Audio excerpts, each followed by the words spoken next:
Halo semuanya, selamat pagi. Perkenalkan saya Salma Zafira, salah satu tim Brand Advice, dan di samping saya ada Dr. Michael Hans sebagai foundernya Brand Advice dan sekaligus dia kurator di Surabaya. Ya, selamat pagi. Kita mau bahas apa ini?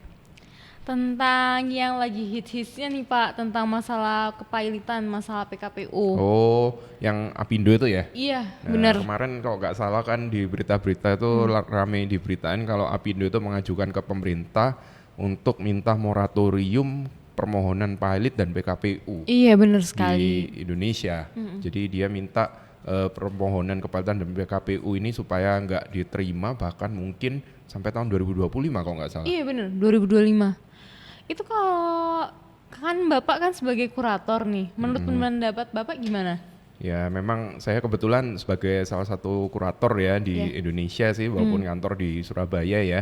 Jadi gini, kalau terkait kepalitan dan PKPU ini sih pro kontra. Jadi kemarin dari kalangan pebisnis dan dari kalangan terutama dari kalangan bukan ahli hukum ya, mungkin dari praktisi lah kita bilang Istilah. praktisi hukum, Oke, oke. baik dari lawyer maupun kurator. Kalau lawyer dan kurator sebagian besar merasa ini sesuatu hal yang agak nggak masuk akal dan kebanyakan kontra sih dengan ini. Dan beberapa pengusaha pun kemarin saya sempat dikontak sama beberapa temen, ada klien juga yang nanya ini masalah apa sih kayak gini. Bagi mereka yang ya mungkin sudah tahu gimana sih PKPU sama kepailitan ini, merasa loh ini kok nggak masuk akal gitu. Gak Nah masuk tapi akalnya ini seperti apa Pak? gini, Bisa orang dijelasin tuh nggak? biasanya nganggep PKPU dan kepailitan itu sebagai momok gitu. Momok tuh jadi maksudnya kayak kita tuh takut dipalitin orang atau di PKP digugat PKPU sama orang Oh gitu. gitu. Nah bahkan beberapa nganggep itu kayak sudah bener-bener bisnis tuh bangkrut, gak bisa diapa-apain Iya sih, dengan benar-benar. kepailitan atau PKPU. Padahal dalam beberapa prakteknya justru pengusaha ini bisa dalam tanda kutip selamat, bisa menyambung nafas dengan permohonan PKPU khususnya gitu. Karena kita kalau ngomong PKPU dan kepailitan ini kan kita ngomong yang sehubungan dengan hutang, Utang. Iya tentang benar banget piutang. Bang, utang piutang. Nah, jadi kalau misalkan ada pelaku bisnis yang mungkin punya hutang ke lebih dari satu kreditor ya, terus habis itu nggak bisa melunasi hutangnya, nah itu bisa mengajukan biasanya permohonan PKPU atau bahkan langsung ke permohonan pilot. Jadi beberapa tuh bahkan diajukan secara sukarela. Sukarela. Iya, jadi sukarela untuk Jadi dia mau mempilotkan dirinya sendiri. mempilotkan diri sendiri gitu. Nah, mungkin beberapa orang ngertinya pilot PKPU itu istilahnya kita sebagai pengusaha mungkin digugat sama orang atau Iya istilahnya benar mungkin banget. lebih tepatnya itu dimohonkan sama orang lain gitu kan. Padahal kita bisa untuk memohonkan sendiri kalau memang kita itu sudah istilahnya bisnis kita susah untuk dijalankan, kita nggak bisa bayar utang, sudah mau dieksekusi semua. Nah, mungkin untuk restruktur segala macam bisa diajukan dengan PKPU. Oh, Nah, berarti di PKPU ini ada restrukturisasi. betul. Jadi kayak tanggalnya kapan, pengajuan utangnya. Bisa.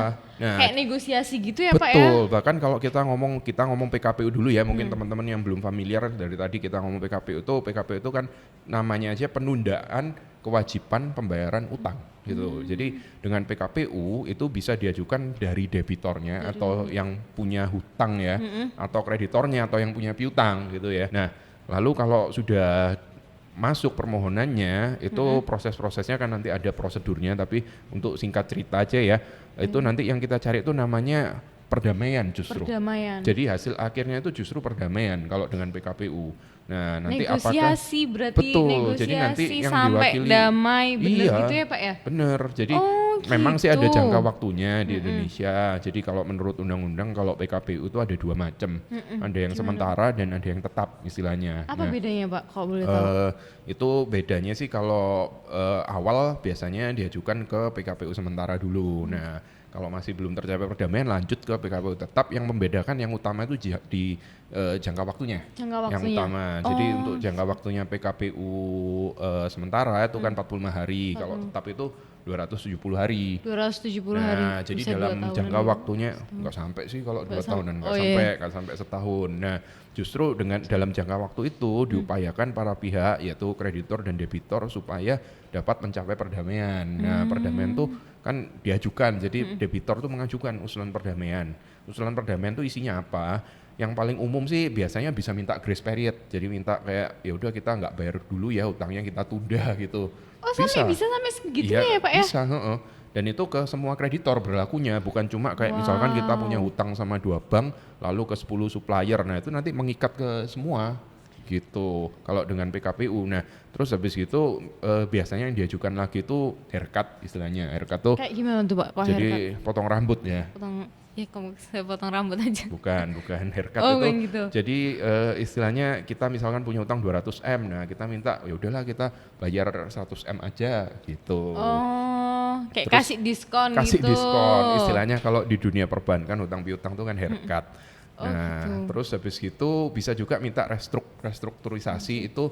Jadi misalkan kita itu sudah jatuh tempo atau bahkan ada yang belum jatuh tempo tapi kita udah nunggak berapa kali ya. Kalau udah nunggak udah jatuh tempo ya. Iya sih. Nah, itu intinya kita bisa misalkan utang kita itu sudah jatuh tempo, kita ajukan kayak restruktur, oke kita berusaha untuk melunasi, tapi misalkan dalam 10 Dicicil. tahun tetap dicicil dalam 10 tahun misalkan seperti itu, atau misalkan untuk 20 tahun. Nah, itu kita ajukan sebagai debitor.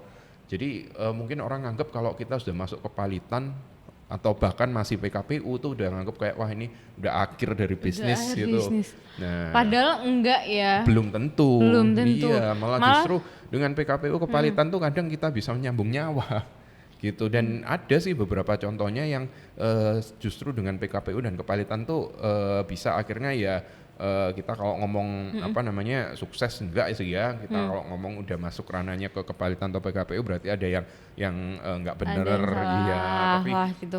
minimum bisa mungkin lebih bisa kita bilang meminimalisasi dampaknya lah, dan bisa untuk lebih adil juga untuk semua pihak. Nah, itu kalau dari segi orang yang kontra sih dengan apa namanya dengan pengajuan moratorium ini gitu.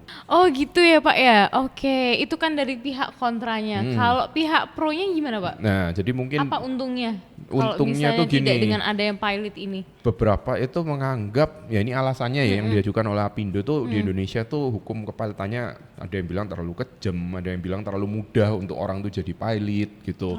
Nah, kalau itu terus terang saya juga nggak bisa ngomong ya, karena kan ini produk undang-undang ini bukan kita yang bikin ya. Iya, benar.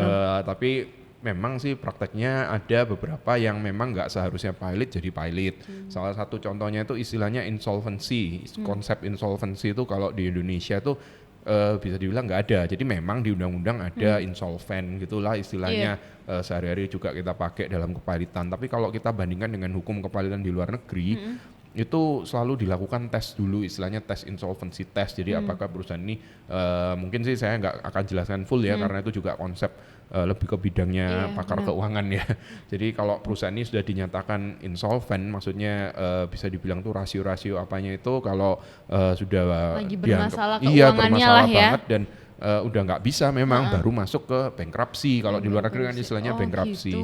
Nah, ini mungkin tadi saya nyebut bankruptcy ini beberapa pihak nganggap soalnya mungkin juga PKPU kepalitan ini arahnya ke bankruptcy ini atau ke bangkrut kalau orang Indonesia bilang ya mungkin ya, padahal Iya, biasa nggak orang-orang bilang selalu kalau udah juga pilot bangkrut. bangkrut, padahal bangkrut dan pilot tuh bisa dibilang dua hal yang berbeda gitu Gitu ya. ya, Pak ya. Bangkrut nggak harus pilot gitu, jadi bangkrut tuh intinya kan kalau secara kamus ya itu kita intinya apa namanya rugi yang terus-menerus atau udah nggak bisa stop menjalankan usaha kita, mungkin itu ya istilahnya bangkrut. Kalau pilot ini yang resmi ada putusannya, itu baru kita bilang pilot gitu. Jadi kalau kita terjemahkan bankruptcy di luar negeri nggak harus istilahnya itu bangkrut gitu ya. Pilot ini suatu prosedur atau mekanisme untuk pemberesan hutang piutang. Ya memang sih kadang kalau kita ngomong hutang piutang kita nggak bisa bayar itu kan ada kaitannya dengan bisnis kita yang lagi Bisnis, jelek. iya sih. Contohnya Kan pandemi ya sekarang pandemi ini ya. memang pandemi ini kadang ada yang makin jaya-jayanya, kalau misalnya biasanya jaya-jayanya itu kayak lebih ke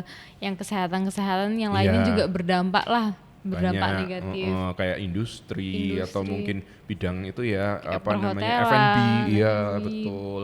Nah mungkin gini ya, mereka kan alasannya ngajukan permohonan moratorium ini karena berdampak pandemi. Nah kemarin sempat ada yang bergurau juga kalau misalkan gara-gara gini minta permohonan pilot ditiadakan, berarti kan juga kabarnya banyak rumah tangga yang berdampak ya katanya. Iya, bener Kena banget. pandemi ini apa terus harus ngajukan moratorium untuk perceraian juga gitu. Jadi selama 4 tahun nggak boleh ada permohonan perceraian, kayaknya kan juga Gak mungkin. nggak mungkin ya. Ya kita nggak tahu sih. Ini sih kalau kita baca dari berita-berita katanya banyak yang menanggapi positif moratorium ini sebagai kayak waktu untuk transisi juga sambil mempersiapkan undang-undang kepahilitan yang baru.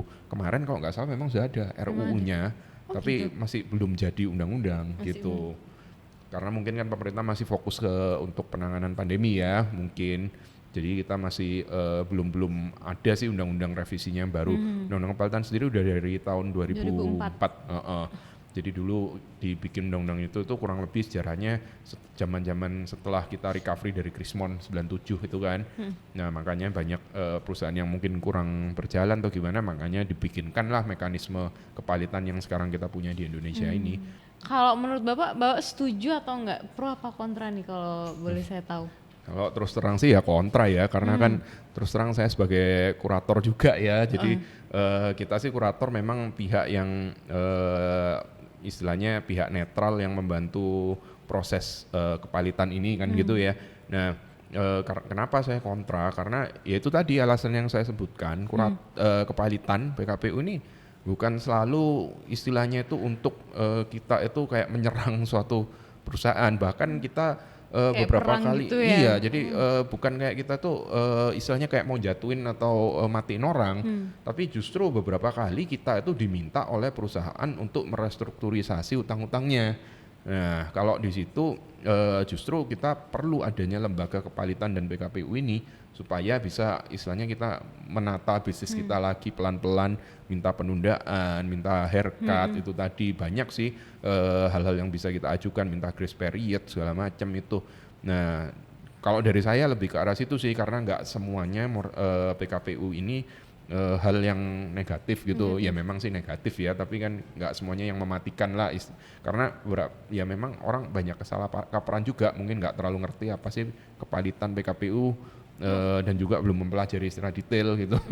Iya sih, mungkin ya banyak orang tuh ngira kok dengar kata-kata PKPU atau enggak pilot itu udah momok-momok serem. Oh berarti kamu itu udah habis gitu ya. Bisnismu tuh udah habis, udah nggak ada lagi gitu loh. Oh tapi ternyata di dalam PKPU itu ada kayak proses perdamaian yang tadi Bapak sebutin. Bahkan dalam kepahilitan pun juga. Jadi kalau misalkan diajukan permohonan pilot tanpa melalui PKPU dahulu, nah itu awalnya diajukan proposal perdamaian dulu sebelum pilot. Gitu ya? Iya, kalau pilot itu kan kita istilahnya udah ya gampangannya kita ngomong jual-jualan itulah. Jadi aset-asetnya disita semua lalu dijual untuk melunasi hutang gitulah, kita ngomong singkatnya aja di sini. Tapi sebelum terjadi itu akan ada proses perdamaian dulu. Dan itu nanti ada votingnya segala macam, semuanya diatur di undang-undang. Gitu. Jadi bagus ya PKPU-nya. Jadi ya, kayak kalau dibilang bagus, bukan dibilang bagus, enggak juga, tapi bukan setidaknya pengusaha itu masih bisa bernafas untuk mendapatkan bisnisnya. Kok saya bisa tarik kesimpulan nih Pak?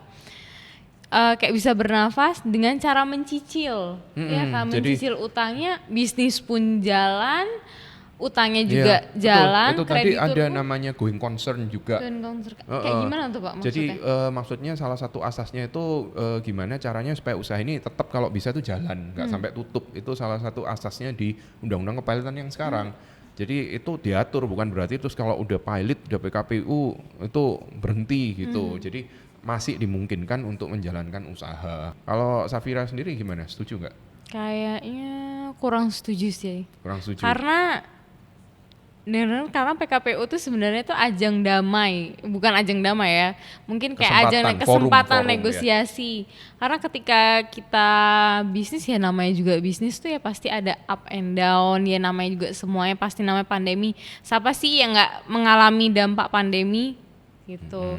Tapi dengan adanya PKPU akhirnya tuh kayak bisnis bisa tetap jalan, cuman ya, utangnya itu cuma proses pembayaran utangnya tuh dicicil, disepakatinya bareng-bareng. Jadi gitu. Ini suatu mekanisme ya, jadi bisa melewati mekanisme ini, nggak harus tutup, nggak harus istilahnya selesai usaha ini atau nggak bisa jalan. Ya memang sih kebanyakan kalau dalam kondisi apalagi sudah pilot ya sudah susah untuk jalan ya, tapi nggak semuanya seperti itu. Bahkan ya itu tadi kalau memang kita mau menutup, mau membereskan ini bisa dengan mekanisme ini supaya lebih mudah, lebih adil dan lebih cepat gitu. Jadi bahkan ya kayak yang saya share tadi itu bisa diajukan secara sukarela dan banyak yang diajukan secara sukarela. Berarti kalau udah sukarela kan berarti orangnya udah sadar diri lah ya. Betul, Oh ya udah kalau jadi misalnya yaudah di saya kita pilot ya udah pilot aja. atau PKPU aja gitu. Ya kurang lebih gitu sih kalau dari kita, mungkin nanti kita minta pendapatnya teman-teman aja ya. Iya. Gimana nih pendapatnya teman-teman, setuju atau enggak nih?